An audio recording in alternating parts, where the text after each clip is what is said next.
นี่จะใช้ บุบเลยบุบแตกเลยนั่นแหละมันเต็มได้อยู่แล้วบุบก่อนปิวอะเดี๋ยวต้องได้ยกเลยเอาตรงนี้หมด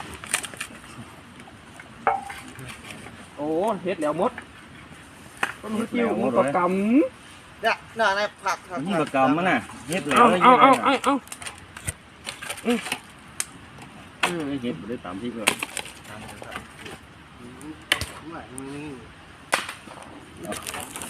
เอาถ่ายหูไปอันนี้สำคัญครับมันห่างตัวนี้ไง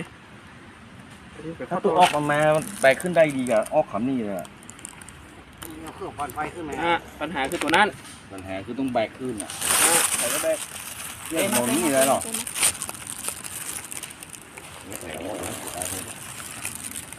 ไอ้เขาดึงเข้ามาได้หรอดึงขึ้นมาได้เป๊ะเอาฮูดเข้ามาหรอเพราะตัวนี้มันฟูดไงครับมันเนี่ยสนิมมันหัวออกมาก็คือว่าหรือว่าเขาจะตัดตัวนี้อันนี้โต๊ะตัดตัวนี้แล้วก็ตัดนี่แล้วก็เอานั่นมาใส่เอาตัดนี่เลยเนาะตัดนี่แล้วเราลนตัวนี้เราตัวเนี้ยซุปมะม่วนปันมาได้ถ้าซุปแล้วตัวเนี้ยปันมะม่วนตัดนี่เลยต้องตัดนั่นมันกลับไว้ห้ามเดี๋ยวเล็กแน่นี่มันแหลวนี่ไงยกกับมือไปยกแล้วเอายกไหม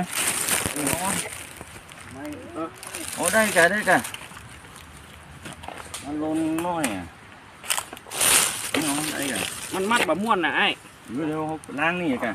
เครื่องเกียร์มีอ่ะใช่อย่างคือมันมัดมะม่วนเข้าใจครับมันมัดมะม่วนอ่ะเสร็จแป๊บ4 นิ้วนี่เหรอถ้ามันจะนี่คือถ้ายัดเข้าไปในได้กันเข้ามาสุดนี่เลยต้องเอาชุดแล้วตัดเพนะตัดเพก็ได้แตกละตัดเพแล้วเราลุกซุปเอาซุปก็ดันเข้าไปเลยไม่ต้องเดี๋ยวมันต้องใช้ไม้ที่กำนี่เนาะอันนี้หนูมีปัญหาหรอกนี่อยู่มันก็มาเสริมเอาตรงไอ้ยิงมันเดี๋ยวที่ไหนแม่ตรงมีไงมันมีควบอยู่บนพูดอันนึงอ่ะที่มันไอ้ไปกิ้งลงดอยรถมืออะไรอย่างเงี้ยอันนี้จะเอา3 นิ้วได้ครับ4 นิ้วซุปเลย4 นิ้วซุปเลย4 นิ้ว